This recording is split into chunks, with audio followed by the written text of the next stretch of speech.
យកងហេងព្រះធរណីរក្សាលោកកា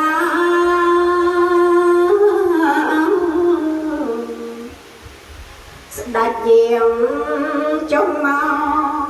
កខ្ញុំថ្វាយក្រយ៉ាសែបសោយហើយណាឲ្យបានស្កំស្កល់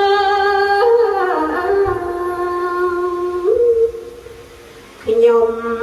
ថ្វាយបាយស័យ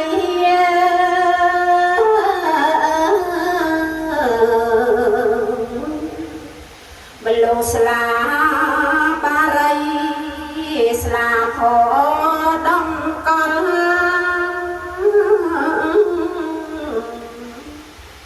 ដាក់លើជើងពី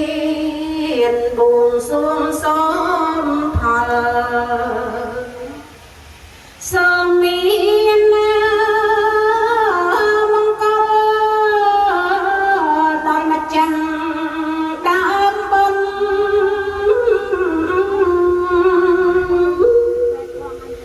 បើសែនសោយហើយ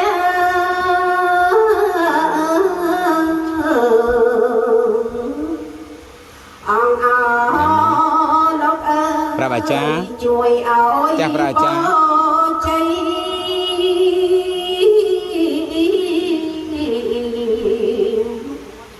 ស្ដេចយាង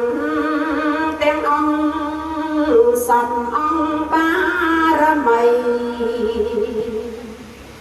សូមមានសេរី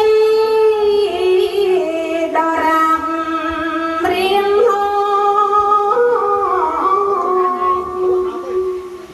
សូមអនុមោទនា